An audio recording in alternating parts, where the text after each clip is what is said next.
The morning sun streamed into the kitchen as I sipped my coffee, browsing through some old photo albums. It was surprising how quickly time had passed. As I turned the pages, I remembered the moments we shared as a family. There were photos from vacations, birthdays, school events, and simple family outings. It all felt so recent, yet some of those moments were years ago. Daniel walked into the kitchen, his face fresh from his morning shave. "Morning, Clara. What are you looking at?" "Just some old photos," I replied, showing him a picture of our family from last Christmas. "Remember this?" He chuckled. "Oh, the time when Alex tried to cook the turkey? That was something." Alex, our eldest, had a passion for cooking, but was still learning. That Christmas, he'd tried to surprise us by taking on the turkey dinner, but ended up charring it a bit. We had laughed it off, saying it was the thought that counted. Liam, hearing us from the living room, shouted, "Don't remind me. I was the one who had to order the last-minute pizza." Daniel and I laughed, recalling how our traditional Christmas dinner was replaced with pizza that year. The day moved along just like any other. Daniel left for work, while I prepared the boys' lunches and got them ready for school. Alex and Liam, despite their occasional sibling spats, were thick as thieves. They were both in high school, with Alex being 2 years older than Liam. Their bond was something I cherished. They were each other's confidants, and their laughter often echoed through the house.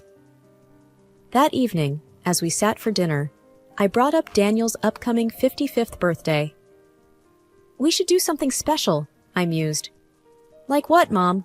Liam asked, his face lighting up at the idea.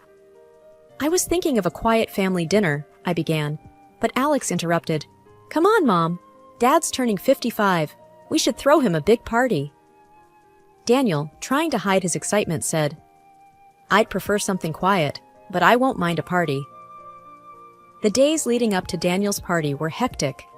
There was so much to do. Invitations to send out, food to arrange, decorations to put up. The boys were a tremendous help. They'd come home from school and immediately get to work, helping in any way they could. Alex took charge of the guest list, ensuring that all of Daniel's closest friends were invited. Liam, being the more artistic one, had ideas for decorations that would make the night truly memorable. One afternoon, as I was on my way to pick up the cake, I received a call from Ella. "Hey, Clara," she began, her voice sweet. "I heard about Daniel's party. Can I come?" Ella was a distant relative, a cousin's daughter, I believe. She was much younger, in her early 20s, and had often visited us during her childhood. Of late, however, she had drifted away, caught up in her own life, I guessed. "Of course, Ella," I responded. "It's been ages. We'd love to have you." "Great," she replied. "I'll see you soon." The day of the party arrived. The house was buzzing with energy. Liam and Alex were ensuring everything was perfect. Guests began to arrive, filling our home with laughter and chatter. Strangely, Daniel was late. He was never late, especially not for something this important. As the clock ticked on, I grew anxious. Calls to his phone went unanswered. And then, the front door opened. But instead of a cheerful Daniel ready to be surprised, he walked in with Ella on his arm. The room went silent. The jovial atmosphere vanished in an instant. My heart raced, and my palms felt clammy. Something was off. Daniel cleared his throat. "Everyone, I have something to say," he began, his voice unsteady. "Clara, I want a divorce. Ella is pregnant, and I'm the father." The room was so silent, I could hear the tick of the clock on the wall. My mind raced, trying to process what I'd just heard. How could this be? Everything had been perfect just a few hours ago. Alex stood up, his face red with anger. "Dad, what are you saying? This is a joke, right?" Liam, always the quieter one, just stared at the floor, tears forming in his eyes. Ella looked around the room, her face flushed. "I'm sorry," she whispered, but I wasn't sure if she meant it. Daniel looked at me, waiting for a response. But words failed me. The life I thought I knew was falling apart in front of my eyes. Guests began to murmur among themselves, and slowly, they started to leave. The party was over before it even began. That night, the boys and I sat in the living room, trying to make sense of everything. Alex was fuming. "I can't believe Dad would do this to us," he muttered.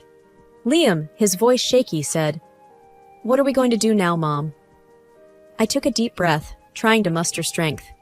"We'll figure it out, boys. We always do." But deep down, I was as lost and scared as they were. Our life was unraveling, and I didn't know how to stop it. The days after the party were a blur.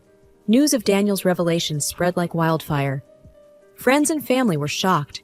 Some even called to express their disbelief. The phone rang incessantly, with many offering support, but I often let it go to voicemail. I needed time to think, to process everything. The boys were taking it particularly hard. Alex, especially, was vocal about his feelings.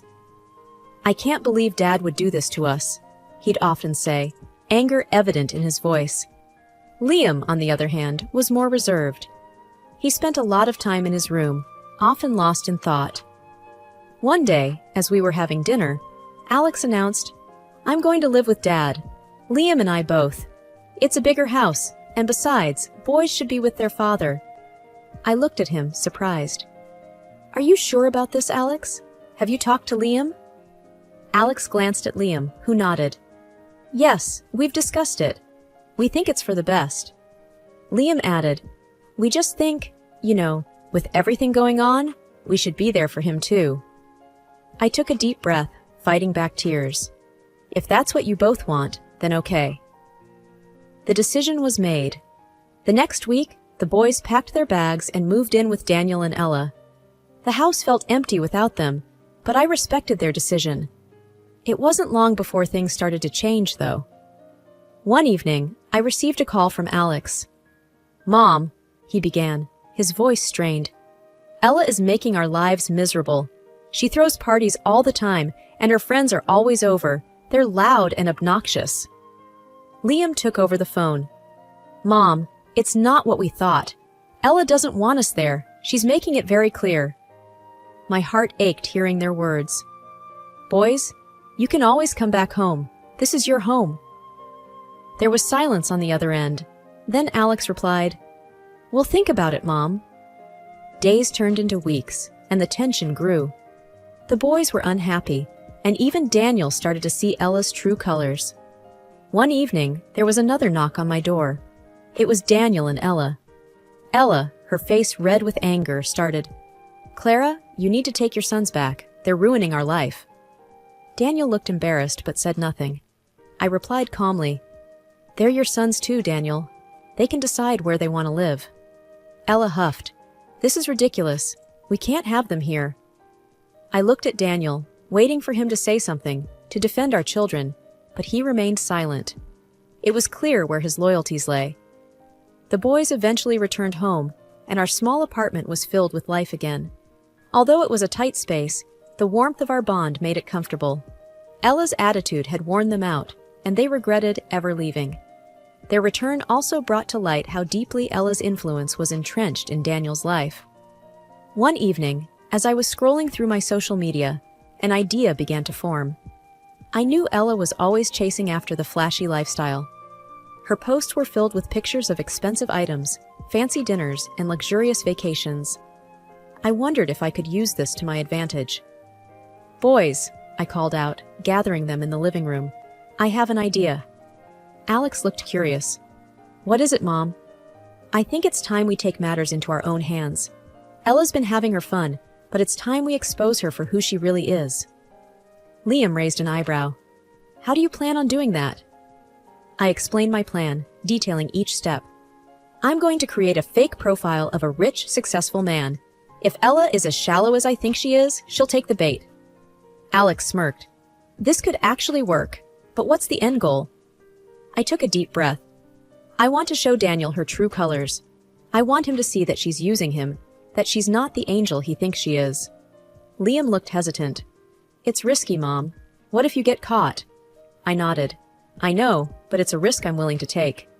With the boys' help, we set up a profile, complete with pictures of a handsome, wealthy-looking man, luxurious vacations, and high-end cars. We named him Max Sterling. Within a day of creating the profile, I sent Ella a friend request, which she quickly accepted. I wasted no time and sent her a message. Max. Hey, came across your profile. You have a stunning smile. Ella responded almost instantly. Ella. Thank you, Max. Your profile looks impressive. Businessman? Max. Yes, I dabble in a bit of everything. Real estate, stocks, you name it. By the way, are you single? Ella replied with a wink emoji. Currently in a situation, but nothing too serious. Why do you ask? Max. Well, I'm looking for someone to accompany me to some events. I could use a beautiful woman by my side. Ella's response was swift and eager. Sounds tempting. Tell me more. And so, our pen pal affair began. Ella opened up about her life, and as I'd predicted, she didn't have many kind words about Daniel. She talked about how she was just in it for the money and the luxurious life. She even mentioned faking her pregnancy to tie him down. But the worst came when she referred to me as her silly aunt and laughed about how easily she had played everyone. I had all the evidence I needed. One evening, the doorbell rang. It was Daniel. He looked worn out. Clara, can we talk? He asked, his voice breaking. I let him in. We sat in silence for a while. Finally, he spoke. I think I made a mistake. Ella is different. I smirked. Oh, you have no idea. We gathered in the living room of the house I once called home. The heavy drapes held back the evening sun, casting the room in a subdued light, matching the somber mood. Daniel looked apprehensive, constantly glancing at the front door. The boys sat rigidly, their faces reflecting a mix of anger and anticipation. Ella entered, her confident demeanor suggesting she was expecting a very different gathering. What's all this? She questioned, her eyes narrowing as she scanned the room, landing on me. Before anyone could reply, Daniel, with a newfound courage, handed her the tablet. You should see this. She frowned, scrolling through the conversation. Her confident stance faltered, replaced with growing panic. She looked up, her gaze darting between Daniel and me, realizing she had been caught. Is this your doing? She spat, directing her anger at me. Ignoring her accusation, I asked calmly, Is it true, Ella? Were you just using Daniel for his money? And the pregnancy? She laughed, though there was no humor in it. Why should it matter? He was an easy target. Alex, unable to contain his anger, shot up. You played with our lives for your own selfish reasons. Ella smirked. Should have kept your noses out of my business then. Liam, ever the mediator, tried reasoning. You could have just been honest from the start. Why play this game? She looked defiant. Because it was easy, and I got what I wanted. He was just a stepping stone. Daniel, his voice shaking, finally spoke. Did you ever care about me? Even a little? She shrugged nonchalantly. You served a purpose. That's all. With those final cold words, she stormed out, leaving a trail of destruction in her wake. There was a heavy silence. Daniel looked utterly broken, his world shattered. I sighed. I'm sorry, Daniel, but you had to know. He nodded, tears streaming down his face. I was so blind. Alex looked at his father, his voice firm. You made your choice, Dad. You decided to trust her over us. Liam added, echoing his brother's sentiments. Actions have consequences. Daniel sat there, crushed by the weight of Ella's betrayal and his own decisions. And while it was painful to watch, neither I nor my children felt any sympathy for him. I found myself back at the house just a few days after the revelation. This time, it was to discuss the terms of our divorce. It felt surreal. The house, which once echoed with our shared dreams, now stood as a testament to our broken trust. The boys were adamant they wanted to be present, to ensure things were fair. They had grown so much during this time, standing firm and supporting me. Daniel looked even more worn out, as if the weight of his mistakes was physically pushing him down. He started, Clara, I can't begin to express how deeply sorry I am. Save it, I cut him off. This isn't about apologies. Let's get to business. Liam took out a piece of paper. We've listed out what we think is a fair division. We don't want more than we deserve, but we certainly won't accept less. Daniel skimmed through it, then looked up, hesitating. Clara, the house. I thought we could sell it and split the money. Alex snorted. Why? So you can give half to Ella? I intervened.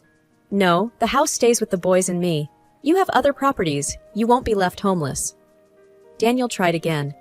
It's just that the house holds memories for me too. Memories you were willing to tarnish by bringing Ella into our home, I retorted. He looked down, defeated. Fine, I won't contest it. The conversation moved on to other assets, bank accounts, and investments. It was a grueling process, bringing up more raw emotions. Every time we hit a roadblock, one of the boys would step in, reminding Daniel of his responsibilities. Finally, after what felt like hours, we reached an agreement. The boys and I would retain the family home and most of the joint savings. Daniel would keep his personal assets and the vacation home. As we were about to leave, Daniel spoke. Clara, I know I don't have any right to ask, but can we ever find a way to move past this? Not as a couple, but maybe, someday, as friends? I took a deep breath. Daniel, right now, I don't have an answer. All I know is that trust, once broken, is hard to rebuild. Liam added, and actions have consequences, Dad. You chose to betray us. Alex, ever the protective one, chimed in. You need to live with the choices you made. Daniel nodded, tears glistening in his eyes. I understand. Our move to the apartment was surprisingly smooth. With the boys' help, we set up our new home. While it lacked the sprawling grandeur of the house, it had a warmth that the mansion lost a long time ago. It wasn't long before I started hearing rumors. Word spread fast in our close-knit community. Ella was the talk of the town, with her web of lies coming undone one thread at a time. One afternoon, as I sipped my coffee in a cafe downtown, Mrs. Jenkins, a longtime neighbor, approached. Clara, dear, she began, her voice oozing false concern. Have you heard? That young girl, Ella, apparently, she's been seeing multiple men behind Daniel's back. I took a sip, not letting her words rile me. Not surprised, I replied, matter-of-factly. Mrs. Jenkins leaned in closer, as if sharing a state secret. And it's not just that. They say she never was pregnant to start with. I raised an eyebrow. Well, that's something. But honestly, Mrs. Jenkins, it's no longer my concern. She looked taken aback. Oh, but dear, it's such a scandal. I met her gaze, unwavering. A scandal I have no part in. Now, if you'll excuse me, I have matters to attend to. As the days went by, more revelations surfaced. Ella's escapades became the stuff of legend. The latest was about her being involved in some shady business deals. One evening, as we were having dinner, Alex shared, Dad's business is suffering. People don't want to associate with him anymore because of Ella. Liam added, I heard some partners pulled out of deals. I took a moment, then said, It's unfortunate, but he chose to align with her. This is the outcome of his choices. The doorbell rang, disrupting our conversation. To our surprise, it was Daniel. Clara, he began, I need to talk. I nodded. Fine, but keep it brief. He sighed, looking more disheveled than ever. It's all falling apart. The business, my reputation, everything. Alex scoffed. What did you expect? Daniel looked pained. I know I messed up, but I didn't expect it to go this bad. I crossed my arms. You let a snake into your life, Daniel. It was bound to bite. He looked defeated. I know. I just hoped. Liam interrupted. Hoped what? That your betrayal wouldn't have consequences? Daniel lowered his head. I'm sorry. Alex, never one to mince words, said, Sorry doesn't cut it. You made your bed. I added, Daniel, it's time you face the music. Clean up the mess you made. He nodded, turning to leave. Thank you for hearing me out. The days turned into weeks, and then months. The boys adjusted to their new school and made new friends. We no longer heard or talked about Daniel's misfortunes. Our focus was on the future, not the past. One morning, as I prepared breakfast, Liam walked in with a letter in hand. It's from the court, he announced, his face giving nothing away. I opened it and skimmed through. The final verdict of the property division was in. The judge ruled in our favor. Most of the assets were awarded to us. Alex peeked over my shoulder. Wow, that's a lot more than I expected. I nodded. Yes, but remember, material possessions are fleeting. Our real wealth is here, I said, tapping my heart. With family. Liam smiled. Couldn't agree more, Mom. The doorbell rang, and Alex went to answer. It was Mr. Wilson, our former gardener from the mansion. He looked different, happier. Clara, good to see you. I brought you these. He handed over a basket of fresh flowers. From your favorite part of the old garden. Tears filled my eyes. Thank you, Wilson. This means a lot. He grinned. I heard about the verdict. I'm glad justice prevailed. I nodded. Thank you for sticking by us, even after everything. He waved it off. You were always kind to me. Besides, everyone knew what Ella was about. It was only a matter of time. We chatted a bit more, reminiscing about the old days before he left. The boys and I sat down for breakfast, the aroma of fresh flowers filling the room. Alex broke the silence. Mom, have you thought about what we'll do now? Liam added, with the assets and all? I took a moment. I've been thinking. Perhaps it's time for a fresh start, somewhere new. We can sell the house, the cars, everything. We'll have enough to start over. Alex looked intrigued. Where were you thinking? Somewhere by the coast. Always loved the sound of waves. Liam beamed. I'm in. Alex chuckled. Yeah, me too. We started planning our move. A new place, away from the shadows of our past. It was exhilarating. A few weeks later, we packed our bags and headed to our new home. A quaint house overlooking the sea, where mornings started with sunrises and nights ended with the soothing sounds of waves. One evening, as the sun painted the horizon in hues of gold, Liam joined me. You know, Mom, this is the best decision we ever made. I smiled, looking out at the vast expanse. Yes, sometimes endings are just new beginnings in disguise.